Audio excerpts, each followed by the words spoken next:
Hey, we are live and super excited to have my good friend Chair on Go FUD Yourself today. And it's FU Friday. So, I mean, it's like kind of a combination of exciting stuff happening all at the same time. How you doing, my friend? I am great. Thank you for having me. There is a lot of exciting stuff, with, positive and perhaps a little less than positive. A tornado of events, if you would. But it's been a great week. Things are moving. I'm feeling up. I think I talked about the coming bull, and though certainly the prices wouldn't reflect that, I feel it coming. I feel it circling. I feel it swirling. We're still a year away, but oh boy, am I excited, JD. Oh, baby. It's nice to maybe just see any momentum out of this bottom dwelling time that we've been in. You know, I thought a couple of weeks ago we might see a mini run, and we've seen the opposite. So Ceara always says, whatever JD says, do the opposite. And that's usually the case. So whenever I give anything about market conditions, trading advice, any of that shit, which I never do, never financial advice, most people should do the opposite because I'm almost always wrong when it comes to that. But okay, so today we got a bunch of crap to talk about, my friend. So we're gonna talk about a reality TV show that I've never watched, but apparently is pretty interesting, the 90 Day Fiancé, which is kind of a neat twist on using crypto for real estate. We're going to talk about friend tech. We've talked about this before. I shit all over it. And we're going to talk about another fairly interesting challenge that they're having right now. We will talk about, well, there's a lot of friend tech today, actually. And then we're going to talk about some bot performance on friend tech and all of that stuff. We're going to talk about controversial connections. And then lastly, some crypto hype and federal charges. Speaking specifically, your amazing segue about Tornado Cash a little bit. So with that, let's freaking go, my man. Let's go. Shit, I've got to change my speaker. One sec. I do this every day, and I screw it up every day. But all good. All right. Without further ado, let's freaking go.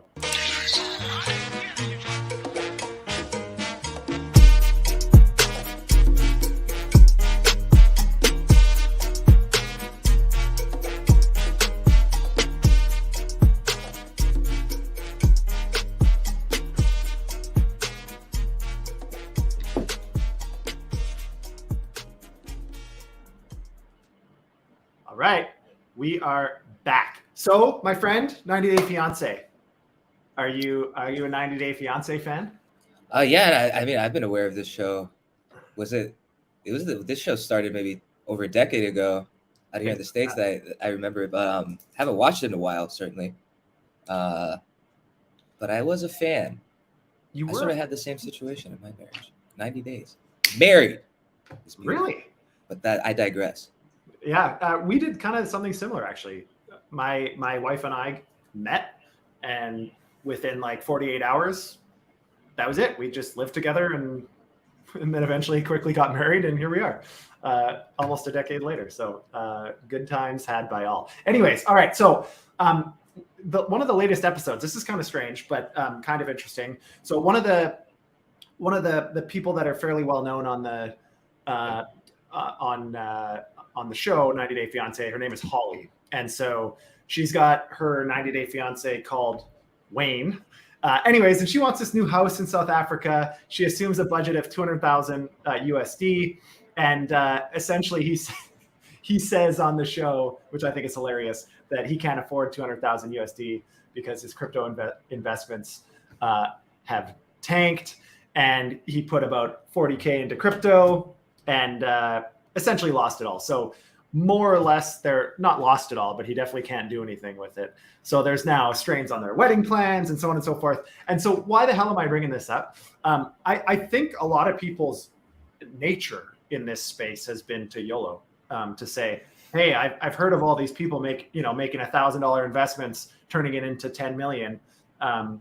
What you don't hear about is the 99.9999999% of people that put that 1,000 in and lose all of it. And people are often investing in these types of products in ways that really put their financial security at risk. So what are your thoughts on that? How do you feel about people going all in? How do you feel about, balancing real life with crypto investments and so on? Well, he's put in about 200K, right? Or they 40K. had 200K, and he put 40K of it in. So he put about 20% of his total bankroll into it. Honestly, like step one, good on you from there. In this market, I'm not sure when they filmed this, but if the news is hitting us now, then I assume it was earlier this year, which was an even more bleak time for everyone. Yeah. So he entered at the wrong time. Let's start there. Bankroll management wise, maybe kick it down to less than 10% of your entire bankroll if it's supposed to go for your marriage, dude. But honestly, I think this highlights a much bigger problem. Perhaps it's a little bit hidden. The question I ask myself is, having a TV show as a platform, why didn't he just start his own token? It's really just terrible execution on his part. He's trying to yeet into Uniswap. My man, start a Telegram group. There we go. Now we've got advice. This is how you make money in cryptos. Leverage your presence on a TV show. Start a Telegram group. Launch a token. Valhalla. But I think another point here that's kind of interesting is we've looked at crypto as a space, and it's highly speculative. I've been a big critic of how, because we're trying to stay out of regulatory spotlight, everybody's focused so much on the speculative aspects rather than the revenue and income aspects of these businesses, if we can even call them all businesses.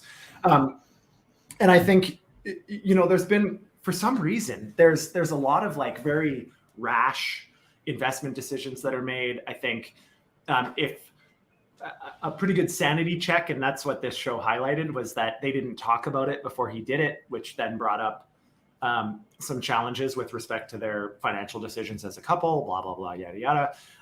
But I guess the sanity check is, hey, if I had to explain this to my partner, my wife, husband, whatever your partner is, would they be okay with it? Would they understand? Is it cool? And if not, obviously you need to have that conversation, because I can tell you from experience, when shit goes south, if people didn't know in advance that there was a risk of shit going south, it's a totally different outcome. So hopefully people can figure that out. I mean, I'm not a huge fan of reality TV, because I feel like so much of it is scripted and fake. It's not actually real. So I struggle with this a little bit, but I think if I had to take some general themes out of this, only invest in crypto what you're willing to lose. It's an exotic space still. We have not hit mainstream. The volatility is incredible. The speculation is incredible, in both directions. So that's kind of what I take from this. He did a bit of emotional eating, it would seem. He put 40K into something that he thought I believe the quote is, he would be set for life. Yeah. And so I don't know how quickly he thought he was going to realize a return, a life-setting return. By the way, what an exchange rate! We moved to South Africa. 4 million rand for $200. Yeah, 200,000 bucks. It's crazy. It's like 99 million yen. It's certainly a case of emotional or like uneducated eating. I think probably everyone feels an element of this as you start to grasp what the possibilities that are unlocking because of crypto, Ethereum, blockchain tech. That is it's a very positive emotional sort of dawning as it hits.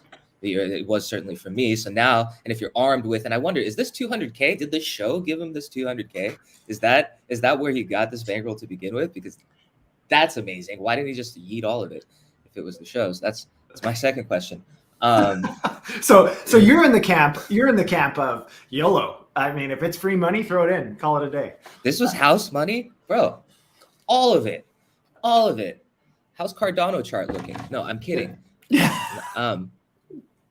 No, actually, honestly, what performed better than anything else over this time period? If the dude would have just ripped it into Ripple, we wouldn't be having this conversation. Yeah, the problem is that's really easy to say in hindsight, but who would have thunk that Ripple was going to get such a resounding win in one of the first rulings in the case, right? Ripple has such a powerful meme effect on people who are not in day to day or even week to week crypto, Crazy. but they're like, but Ripple's going to be the Federal Reserve. And it's like, where did you get this? And why is it still in your head? Like, this has been the same thing for 6 years. It's like, it's not going to be the Federal Reserve. It's not. They're not using XRP as that asset. All right. So you brought up an interesting point, and that brings us to our next topic, actually. If you were this guy, Wayne, what you would have done is taken the social clout from being on the show and monetize that. And so all the rage over the last 7 days, essentially, and crypto Twitter has been blowing up over friend tech.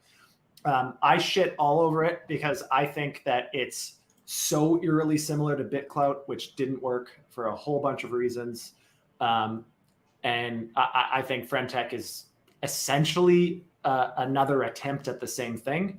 Now, full transparency, I'm not super knowledgeable on friend tech. I'm going based on somewhat of a superficial understanding. But anyways, they ran into some problems over the last week or so with respect to the potential tax implications. And I think this is something we don't really talk about often enough, is like taxation, especially if you're in a Western jurisdiction, is a nightmare for crypto assets. And this friend tech thing, unfortunately, your shares go up in value based on the activities of others selling and buying your shares. And there's tax consequences from all of that, which is like mind blowing. What are your thoughts on this one? Is this something that you think we're going to see a lot more discussion around in terms of like how to, I can't think of the right word, but how to remove some of the complexity from taxation here? Do you think the IRS gives a shit? Are we going to see any of that? Do I think this is a gigantic honeypot? No. Yeah. No. Yeah, they definitely give a shit, I think. And there's that side. There's another fork to this scenario, but certainly from if you depending on how you report and what jurisdiction you're in, and the value of your stuff wildly fluctuating at any given point. This seems like a mess.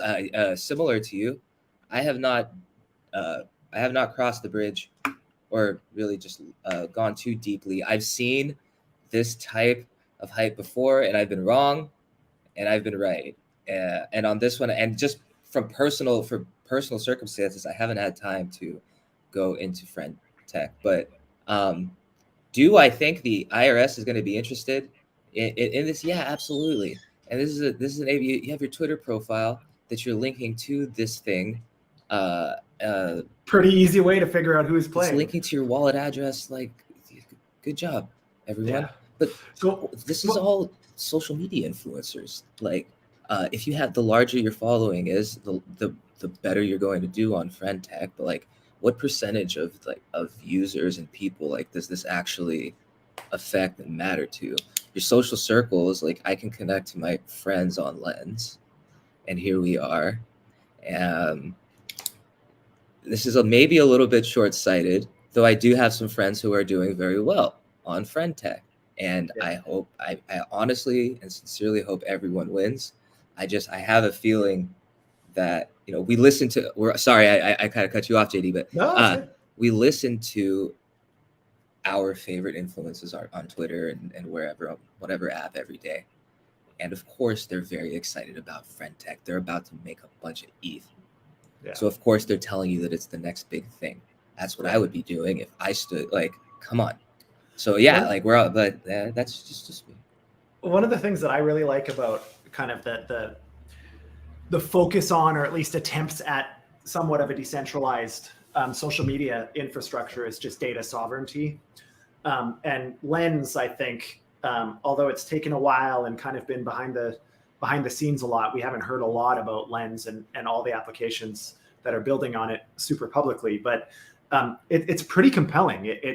Stani and crew really have thought through the process of building a meaningful social network with sustainable revenue metrics and so on. It's not all just the hype machine, which is kind of interesting. Friend Tech, one of the other challenges is they used to call their keys shares. And I say used to because they've been around for a week. You really don't want to do that if you're trying to stay out of the regulatory microscope. And I think with how fast it exploded and everybody's talking about Friend Tech, I think they're going to be under the microscope. There's a lot of suggestions that they probably are going to be required to have KYC. In particular in the US, but in a lot of different jurisdictions, which they currently aren't doing as far as I understand. So that is slightly problematic. I think there's a few things coming down the pike that might be a little challenging. I don't want to be completely fuddy about Friend Tech because, like I said, I do like that they're trying something. I do like to see people trying something in terms of forwarding Web3 in the public sphere, especially from a social perspective. But there's also been some ethical concerns about this. Do you have any thoughts on that? I guess I could set it up maybe a little bit, but one of the things I think that's somewhat interesting is, and this is maybe from a psychology perspective, but what you can do, obviously, and the controversial concept here is you can buy keys in individuals to get access to their private chats and all of this stuff. But the problem is that, and now this is happening all the time anyways. So I'm not sure if this is like just a little bit of kind of media fodder right now, just trying to find something to talk about with respect to Friend Tech. But the challenge is they feel like there's too much of a focus from a psychological perspective on creating monetary value on friendships and relationships. How do you feel about that? Are your friendships, should your friendships and relationships and the advice that you provide to people that are at arm's length from you, should that be monetized? Yeah, I would also ask, like, are all of your followers and your social circle your friends? Ask yourselves this, folks. But before the internet, or I imagine before the internet, that your network and your circle of friends dictated exactly how successful you probably were going to be throughout life, both financially and socially, and being lucky to be born into a influential, wealthy family, or gaining through whatever means a healthy network of influential friends. This oftentimes, people can put two and two together, leads to some success. If we extend this now to the internet age and beyond, then I see the parallels there, in that if you're providing value and there's a pipeline to reciprocate that value back, then I think we might be going, like, we might, if not already, seeing like the very early through Patreons and things of this nature. Although it's not really a two-way street. Yeah, it kind of is. A little bit of that happening already. Is it? It depends. Like, there are so many institutions, and I'll try not to name any of them specifically, but there's so many institutions that will bring you in, and like, we're all friends, and we're all, in fact, everywhere, everyone does this. We're all family here. We're all friends here. We prop you up here in this building. People that wear these clothes and say these words, we're all friends here. And I'm not just talking about one or the other, like so many, like I've had gyms that say that, and then like other institute, like businesses, we're all everyone's family, right? So I've been taught to be skeptical of when I hear those words that are not my family saying them, so I would, that's the other thing I would highlight to people is like, your favorite social media influencers, of course, will love you the more money you're putting in your pocket, but so will your favorite OnlyFans accounts. And there isn't, and in fact, I wanted to bring it up. Mike Damaris, I love Mike. I'm hiring.eth. Mike Damaris, the Rainbow Wallet head, lead dev. Love him. One of the best Twitter follows in crypto Twitter. He's hilarious. So the OnlyFans accounts are doing the best probably on Friend Tech. And now, I think yesterday was the big news. You can DM your followers pictures now. I You didn't couldn't before on Twitter. So the OnlyFans people, prices, the charts are up. Yeah, if you have an OnlyFans account. Yeah, I mean, we don't need to get into the marketing complexities of OnlyFans, but it is a very interesting use case for a platform like FriendTech or any other social media platform as a funnel to OnlyFans, I guess. But, you know, another thing, I think the way that they were talking about this in terms of like commoditizing human relationships was more from a psychological perspective. So one of the big things that, you know, there's been more and more research about over the last few years is the impact just of the social influence on existing social media networks. So there's a lot of kids that are like trying to post things for likes. And if they don't get likes, then they take that as like a very personal slight from their friends group or their followers. And it's causing a lot of psychological challenges, I think, and especially in young people. And now when you add a monetary value to that, there's even more of a reason for people to either pump you or dump you. And I think it would just create greater swings in emotional stability for people that are already easily influenced by that. You know, another thing that that came up, I think, over the last little bit, and again, this was one of my criticisms with BitClout and before that Clout, which is essentially the same thing, was that it wasn't obviously sustainable in any way. It really was kind of like shuffling of value amongst the same groups of people. It's kind of like we talk about the liquidity mining circus in DeFi, where it's like the same wallets that just go from place to place to place and kind of suck up all the value. It was very similar at BitClout. It wasn't sustainable. It was very difficult for new entrants once there was some critical mass to gain any notoriety, which is similar to most social media platforms. What do you think on that? Do you think they've done enough to make it sustainable? I don't know. I'm not using it. So it's so funny. Like I'm not sure. As far as like I understand, it's a wrapper, right? Like you import you integrate your Twitter account, and it informs the activity over at friend.tech. I've very purposely not gone over there, by the way. Like it was a very concerted choice because all of my friends are using it, and they're all like giving me the codes. I'm getting codes everywhere. It's like, oh, use my code, use my code.